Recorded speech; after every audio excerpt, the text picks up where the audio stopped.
जय माता दी दोस्तों, जय श्री हरि। स्वागत है आपका हमारे YouTube चैनल अभव्या वर्ल्ड में। दोस्तों, आज भाद्रपद पूर्णिमा के शुभ अवसर पर आइए सुनते हैं श्री सत्यनारायण भगवान की संपूर्ण व्रत कथा। श्री सत्यनारायण भगवान की कथा का प्रथम अध्याय प्रारंभ होता है। प्रेम से बोलिए श्री सत्यनारायण भगवान की जय। एक समय की बात है, नैमिषारण्य तीर्थ में सौनकादि 88,000 ऋषियों ने श्री सूत जी से पूछा, हे प्रभु, इस कलयुग में वेद विद्या रहित मनुष्यों को प्रभु भक्ति किस प्रकार मिल सकती है तथा उनका उद्धार कैसे होगा।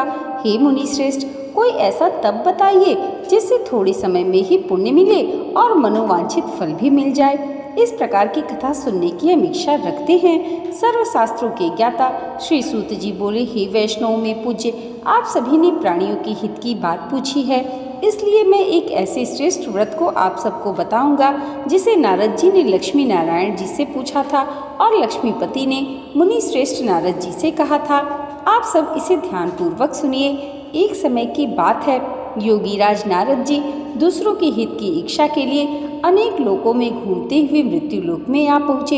यहाँ उन्होंने अनेक योनियों में जन्मे प्रायः सभी मनुष्यों को अपने कर्मों द्वारा अनेकों दुखों से पीड़ित देखा।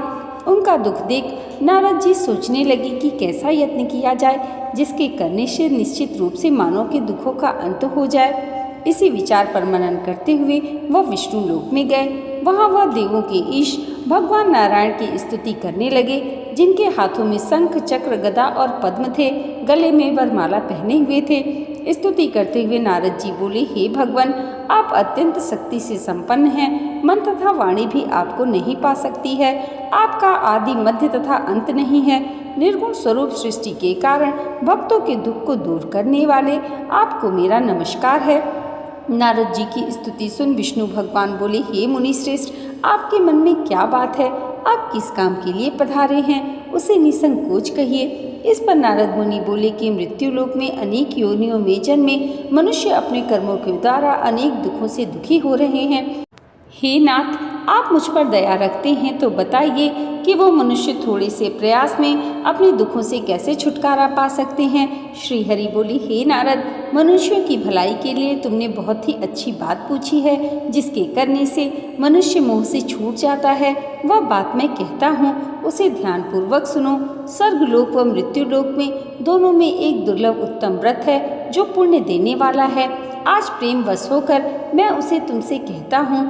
श्री सत्यनारायण भगवान का यह व्रत अच्छी तरह विधान पूर्वक करके मनुष्य तुरंत ही यहाँ सुख भोग कर मरने पर मोक्ष पाता है।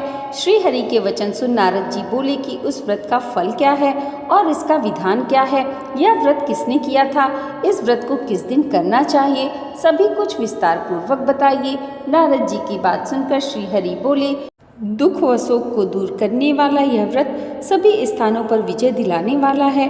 मानव को भक्ति व श्रद्धा के साथ शाम को श्री सत्यनारायण की पूजा धर्मपरायण होकर ब्राह्मणों व बंधु बांधवों के साथ करनी चाहिए।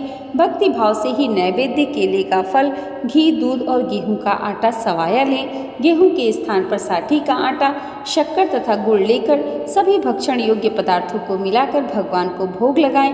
ब्राह्मणों सहित बंधु बांधवों को भी भोजन कराएं। उसके बाद स्वयं भोजन करें। भजन कीर्तन के साथ भगवान की भक्ति में लीन हो जाएं। इस तरह से सत्यनारायण भगवान का यह व्रत करने पर मनुष्य की सारी इच्छाएं निश्चित रूप से पूरी होती हैं।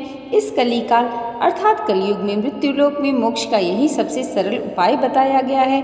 इति श्री सत्यनारायण व्रत कथा का प्रथम अध्याय संपूर्ण हुआ। प्रेम से बोलिए श्री सत्यनारायण भगवान की जय। श्री सत्यनारायण भगवान की कथा का द्वितीय अध्याय प्रारंभ होता है। श्री सूत जी बोले, हे ऋषियों, जिसने पहले समय में इस व्रत को किया था उसका इतिहास कहता हूँ, कृपया ध्यान पूर्वक सुनिए। सुंदर काशीपुरी नगरी में एक अत्यंत निर्धन ब्राह्मण रहता था। भूख प्यास से परेशान वह धरती पर घूमता रहता था। ब्राह्मणों से प्रेम करने वाले भगवान ने एक दिन ब्राह्मण का वेश धारण कर उसके पास जाकर पूछा, हे विप्र, नित्य दुखी होकर तुम पृथ्वी पर क्यों घूमते हो? दीन ब्राह्मण बोला, मैं निर्धन ब्राह्मण हूँ, भिक्षा के लिए धरती पर घूमता हूँ। हे भगवान, यदि आप इसका कोई उपाय जानते हो तो बताइए।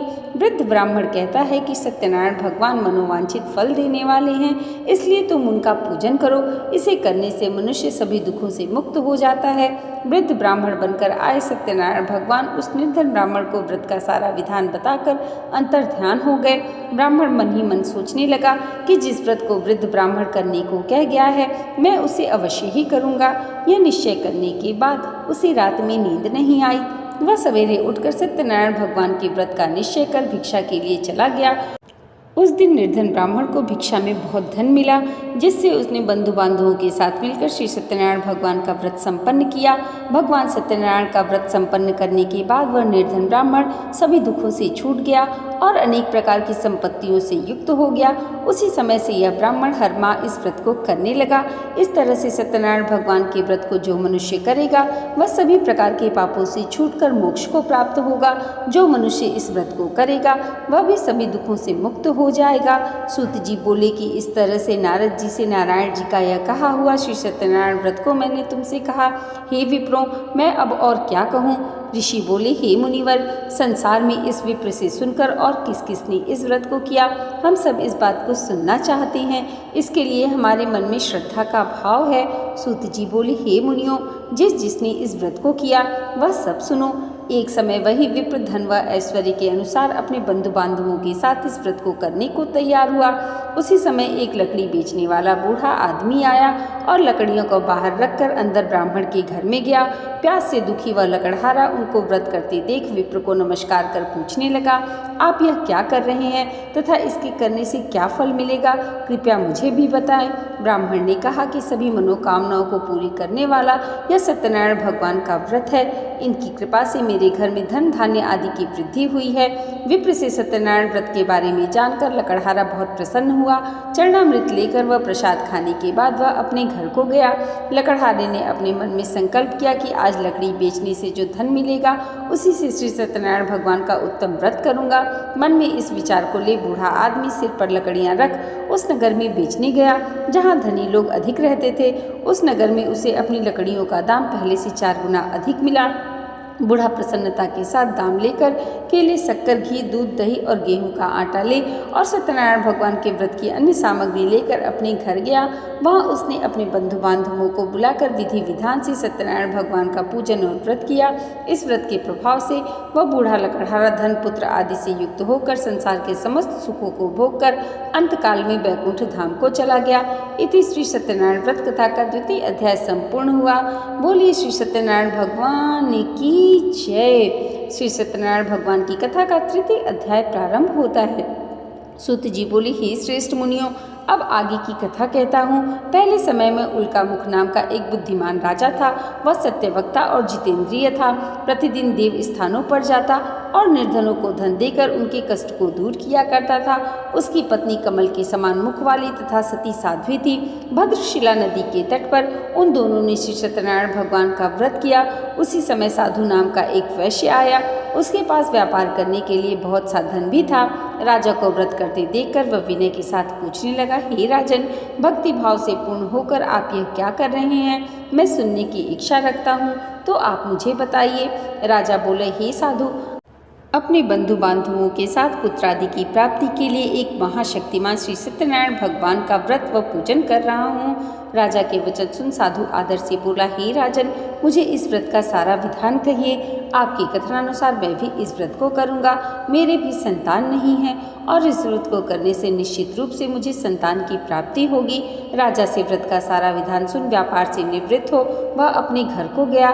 साधु वैश्य ने अपनी पत्नी को संतान देने वाले इस व्रत का वर्णन कह सुनाया और कहा कि जब मेरी संतान होगी तब मैं इस व्रत को करूँगा। साधु ने इस तरह के वचन अपनी पत्नी लीलावती से कहे।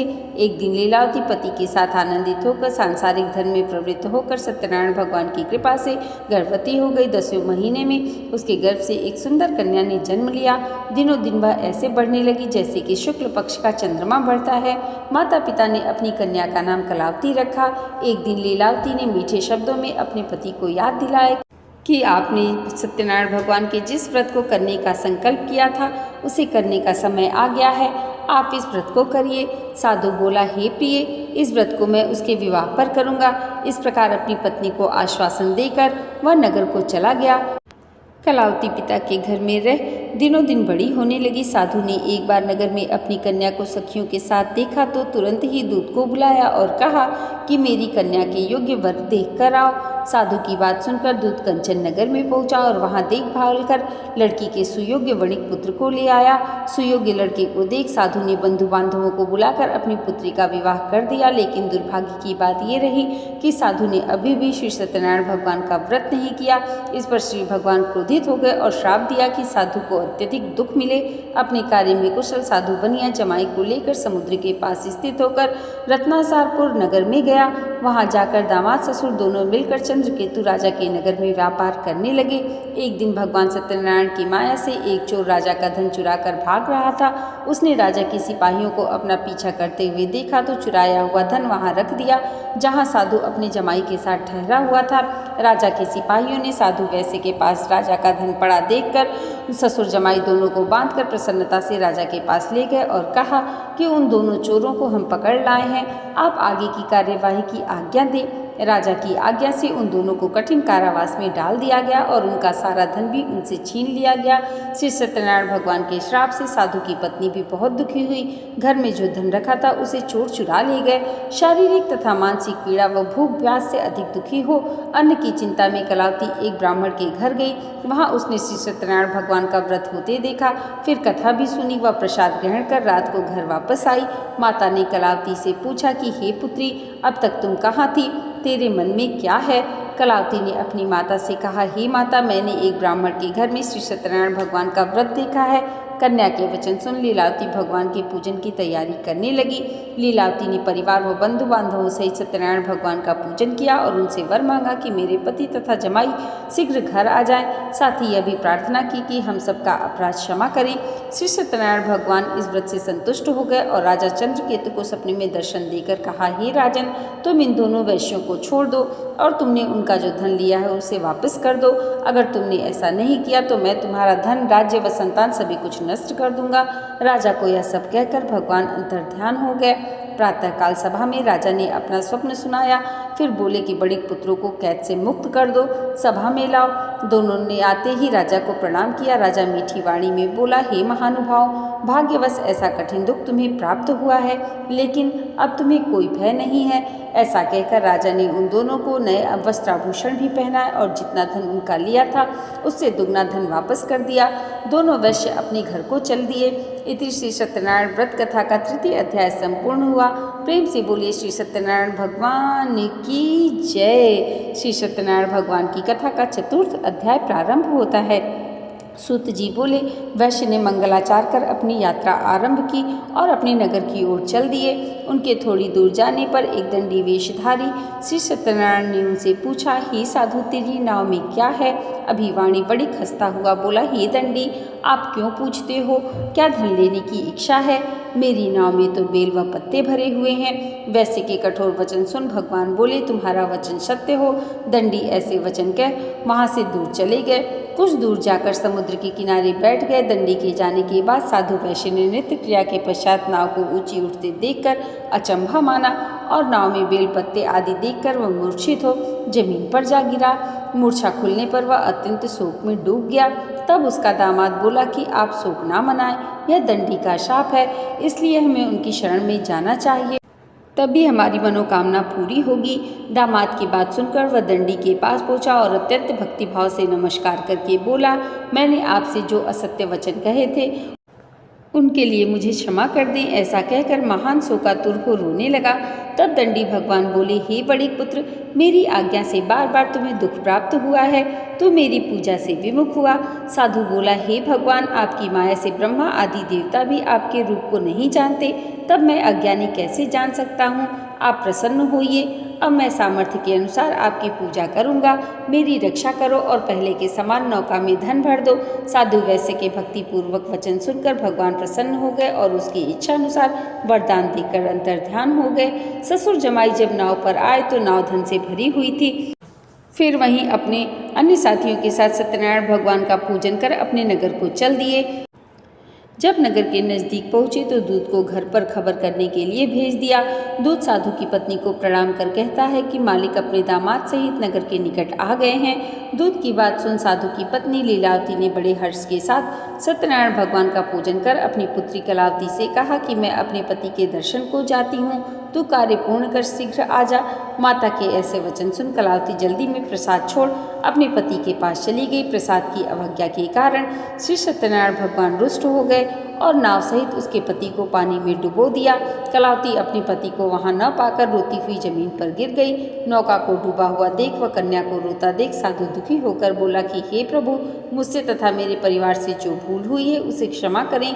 साधु के दीन वचन सुनकर श्री सत्यनारायण भगवान प्रसन्न हो गए और आकाशवाणी हुई कि हे साधु, तेरी कन्या मेरे प्रसाद को छोड़कर आई है, इसलिए उसका पति अदृश्य हो गया है। यदि वह घर जाकर प्रसाद खाकर लौटती है तो इसे इसका पति अवश्य मिलेगा। ऐसी आकाशवाणी सुन कलावती घर पहुंचकर प्रसाद ग्रहण करती है और फिर आकर अपने पति के दर्शन करती है। उसके बाद साधु अपने बंधु बांधवों सहित श्री सत्यनारायण भगवान का विधि विधान से पूजन करता है तथा इस लोक में सुख भोग कर वह अंत में स्वर्गलोक को जाता है। इति श्री सत्यनारायण व्रत कथा का 4th अध्याय संपूर्ण हुआ। प्रेम से बोलिए श्री सत्यनारायण भगवान की जय। श्री सत्यनारायण भगवान की कथा का 5वां अध्याय प्रारंभ होता है। सूत जी बोले, हे ऋषियों, मैं और भी एक कथा सुनाता हूँ, उसे ध्यानपूर्वक सुनो। प्रजा पालन में लीन तुंगध्वज नाम का एक राजा था। उसने भी भगवान का प्रसाद त्याग कर बहुत ही दुख पाया। एक बार वन में जाकर वन्य पशुओं को मारकर वह बड़ के पेड़ के नीचे आया। वहाँ उसने ग्वालों को भक्ति भाव से अपने बंधुओं सहित सत्यनारायण भगवान का पूजन करते देखा। अभिमानवश राजा ने उन्हें देखकर भी पूजा स्थान पर नहीं गया और ना ही उसने भगवान को नमस्कार किया। ग्वालों ने राजा को प्रसाद दिया, लेकिन उसने वह प्रसाद भी नहीं खाया और प्रसाद को वहीं छोड़ वह अपने नगर को चला गया। जब वह नगर में पहुंचा तो वहां सब कुछ तहस नहस हुआ पाया, तो वह शीघ्र ही समझ गया यह सब भगवान ने ही किया है। वह दोबारा ग्वालों के पास पहुंचा और विधि पूर्वक पूजा करके प्रसाद खाया तो श्री सत्यनारायण भगवान की कृपा से सब कुछ पहले जैसा हो गया। दीर्घ काल तक सुख भोगने के बाद मरणोपरांत उसे स्वर्गलोक की प्राप्ति हुई। जो मनुष्य परम दुर्लभ इस व्रत को करेगा तो भगवान सत्यनारायण के अनुकंपा से उसे धन धान्य की प्राप्ति होगी। निर्धन धनी हो जाता और भय मुक्त हो जीवन जीता है। संतानहीन मनुष्य को संतान सुख मिलता है और सारे मनोरथ पूर्ण होने पर मानव अंतकाल में वैकुंठ धाम को जाता है। सूत जी बोले, जिन्होंने पहले इस व्रत को किया, अब मैं उनके दूसरे जन्म की कथा कहता हूँ। वृद्ध सतानंद ब्राह्मण ने सुदामा का जन्म लेकर मोक्ष की प्राप्ति की। लकड़हारे ने अगले जन्म में निषाद बनकर मोक्ष पाया। उल्का मुख नाम का राजा दशरथ होकर वैकुंठ को गए। साधु नाम के वैश्य ने मोरध्वज बनकर अपने पुत्र को आरे से चीरकर मोक्ष पाया। महाराज तुंगध्वज ने स्वयंभू होकर भगवान में भक्ति युक्त हो कर्म करके मोक्ष पाया। इति श्री सत्यनारायण भगवान की व्रत कथा का 5वां अध्याय संपूर्ण हुआ। प्रेम से बोलिए श्री सत्यनारायण भगवान की जय। दोस्तों, यहाँ पर श्री सत्यनारायण भगवान की कथा संपूर्ण हुई। आज की ये वीडियो अगर आपको अच्छी लगी हो तो कमेंट बॉक्स में जय श्री सत्यनारायण भगवान ज़रूर लिखिएगा और इसे लाइक और हमारे चैनल पर पहली बार आए हैं तो सब्सक्राइब करना मत भूलिएगा। श्री सत्यनारायण भगवान की कृपा आप सबके जीवन पर सदैव ऐसे ही बनी रहे, इसी मंगल कामना के साथ मिलते हैं अगली वीडियो में। तब तक के लिए जय माता दी, जय श्री हरि।